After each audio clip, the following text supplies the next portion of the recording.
Hello everyone. तो क्या आपके भी टमाटर के प्लांट में फूल तो आते हैं मगर टमाटर नहीं बन पाते, फूल झड़ जाते हैं या फिर छोटे छोटे टमाटर सूख के झड़ जाते हैं? तो बिल्कुल ये वीडियो आपके लिए है। ये है हमारा टमाटर का प्लांट जिसको हमने घर के ही टमाटर के सीड से ग्रो किया है और देखिए क्या शानदार रिज़ल्ट आप है जो कि आप देख रहे हैं। हर ब्रांच में टमाटर है और फूल, बहुत सारे फूल हैं जो कि अभी टमाटर में कन्वर्ट होंगे धीरे धीरे।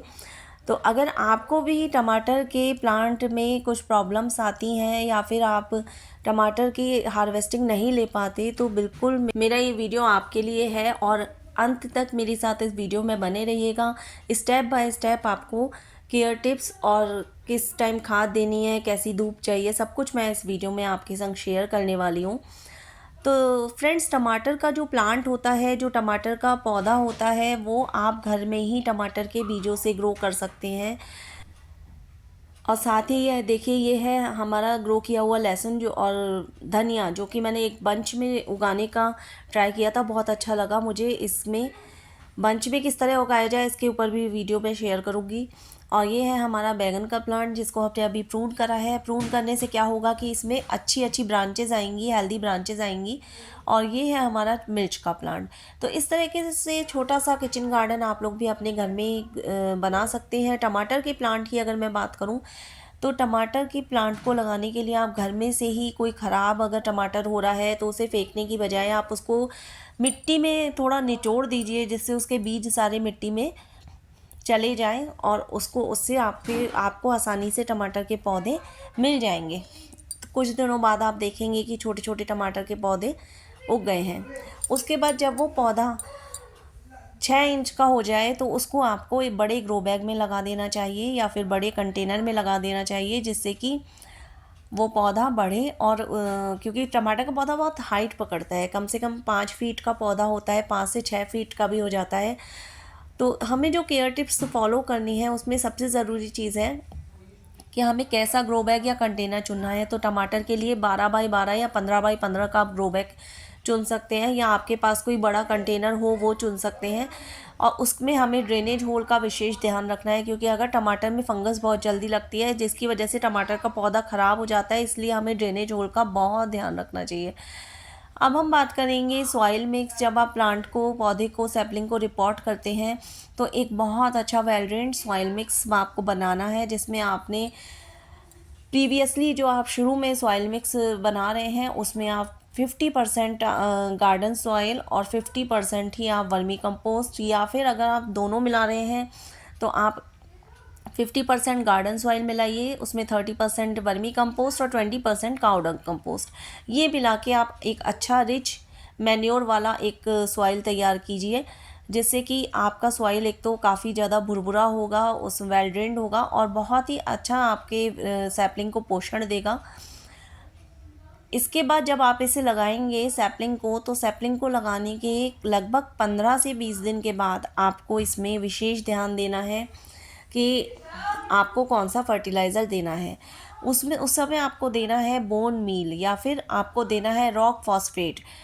बोन मील या रॉक फॉस्फेट क्या करता है, वो हमारी प्लांट की जो तना होता है उसको मजबूती देता है, उसकी ब्रांचेस को मजबूती देता है। और अच्छी अच्छी ब्रांचेस होंगी, हेल्दी ब्रांचेस होंगी तो फ्लावरिंग भी बहुत अच्छी होगी और डेफिनेटली टमाटर ग्रो होंगे। तो ये तो था फर्टिलाइज़र की बात। सनलाइट की बात करूँ तो आपको 6 से 7 घंटे की धूप मिनिमम हमारे इस प्लांट को चाहिए ही चाहिए। इससे कम में क्या होता है, टमाटर के फूल तो बनते हैं मगर टमाटर के फूल झड़ जाते हैं या फिर टमाटर के फूल जो है वो मुरझा जाते हैं और टमाटर में नहीं बदलते। फिर हम प्रॉब्लम में फेस करते हैं दूसरी की फंगस लगने की, जिसकी वजह से हमारा प्लांट धीरे धीरे करके ख़राब हो जाता है। तो इन सब से बचने के लिए हमें अपने टमाटर के प्लांट को ऐसी जगह रखना है जहाँ इसे 6 से 7 घंटे की धूप मिल जाए। समय समय पे निराई गुड़ाई करनी है, खरपतवार उग जाती है पौधों में उसे हटाते रहना है। और पानी हमें तभी देना है जब ऊपर की सॉइल, मिट्टी सूखी दिखाई दे। अब जैसे कि मौसम चेंज हो रहा है और गर्मियों का मौसम आ रहा है तो आप रेगुलर पानी दे सकते हैं, लेकिन पानी देने का एक विशेष नियम यह है कि जब आपका टमाटर का प्लांट फ्लावरिंग दे रहा है, हैवी फ्लावरिंग पे है, तो आपको पानी तभी देना है जब इसकी सॉइल बिल्कुल ड्राई हो, क्योंकि जब आप पानी देंगे उस समय आपको पानी की मात्रा कम रखनी है।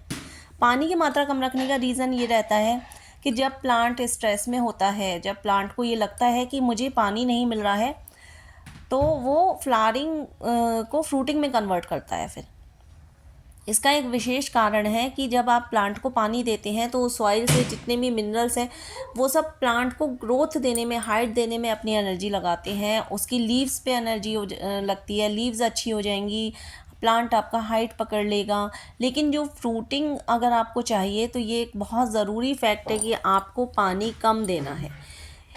इसके साथ ही ये जो समय समय पे इसमें जो सकर्स निकल के आते हैं, 2 ब्रांचेस के बीच में छोटे छोटे जो पौधे निकल के आते हैं, इन्हें हम सकर्स कहते हैं, इन्हें हटा देते रहना चाहिए।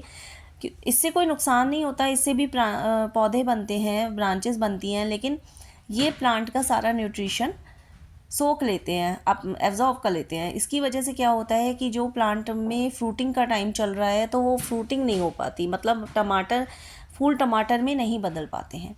जैसे जैसे आपका पौधा बड़ा होता है तो आपका पौधा थोड़ा ब्रांचेस सूखने लगती हैं, उसके पत्ते जो है वो मुरझाए से दिखने लगते हैं। तो ये नेचुरल है, क्योंकि प्लांट आपका जो है इस समय फ्रूटिंग पे है, अपनी सारी एनर्जी वो पौधा जो है वो फल को बनाने में लगा रहा है, जिसकी वजह से ऐसा होता है। इस समय आपको कोई बहुत ज़्यादा विशेष फर्टिलाइज़र की ज़रूरत नहीं है। आप इस समय कावडंग कंपोस्ट का इस्तेमाल कीजिए या वर्मी कंपोस्ट का, वो सफिशेंट है इसके लिए। छोटे टिप्स से ही हम अपने पौधे को हेल्दी बना सकते हैं। और इस इतने बड़े ग्रो बैग में अगर आप चाहें तो इसके साथ जो कॉम्बिनेशन में आप लगा सकते हैं वो आप लहसुन लगा सकते हैं टमाटर के साथ। आप टमाटर के साथ धनिया ग्रो कर सकते हैं। और इसके अलावा अगर आप लगाना चाहें तो इसके अलावा जो आप छोटे छोटे पौधे तैयार करते हैं, जैसे कि मैं क्या करती हूँ कि टमाटर के बीज इसी ग्रो बैग में डाल देती हूँ, जिससे कि नए नए पौधे मेरे को मिलते रहते हैं। क्योंकि जैसे जैसे पौधा बड़ा हो रहा है तो हमें एक नए पौधे की ज़रूरत है। फिर जब तक ये पौधा हमारा जो है सूख जाता है तो फिर उसके बाद ये नया पौधा हमें तैयार मिलेगा। तो एक के बाद एक फिर हमें टमाटर के प्लांट्स रेगुलर हमें तैयार मिलेंगे। तो इस तरीके से हम टमाटर के पौधे लगाते हैं। और समय समय पे इसकी जो सूखी ब्रांचेस हैं उनको कट करते रहना चाहिए। सूखी ब्रांचेस कट करने से आपका प्लांट जो है वो बहुत अच्छी सी हैवी हार्वेस्टिंग देगा, आपको अच्छी हार्वेस्टिंग मिलेगी। तो ये थे कुछ ज़रूरी टिप्स जो कि मैंने आपके संग शेयर किए हैं टमाटर के प्लांट के रिगार्डिंग। इन सब को फॉलो करके आप घर में ही एक छोटा सा किचन गार्डन बना सकते हैं। आप टमाटर के प्लांट आसानी से लगा सकते हैं और घर में एक छोटा सा प्यारा सा किचन गार्डन आप मेंटेन कर सकते हैं। तो मेरे इस वीडियो से आपको जो भी जानकारी अच्छी लगी हो वो आप शेयर कीजिएगा, कमेंट सेक्शन में मुझे बताइएगा। अगर कोई क्वेश्चन है वो भी आप पूछ सकते हैं। और आप मेरा वीडियो कहाँ से देख रहे हैं वो भी आप मेरे को बताइए, कैसा लगा मेरा ये वीडियो आपको। Thank you so much. मेरे इस वीडियो को लाइक शेयर सब्सक्राइब कीजिएगा और मेरे चैनल को सब्सक्राइब कीजिएगा। और अगर आपको मेरा वीडियो पसंद आया है तो प्लीज़ मुझे हाइप भी दीजिए। ऑर्गेनिक वेजिटेबल्स को अपने घर में ग्रो करते रहिए, आप सेहतमंद रहिए। और इसी कामना के साथ हम जो है अगले वीडियो भी आपके लिए लेके आएंगे, जिसमें वेजिटेबल गार्डनिंग से ही रिलेटेड हम आपको बताएंगे कि आप कौन कौन सी सब्जियां आप ग्रो कर सकते हैं। तो मेरे इस वीडियो को ज़्यादा से ज़्यादा शेयर कीजिएगा फ्रेंड्स और लाइक कीजिएगा। Thank you so much. जय श्री कृष्णा। राधे राधे।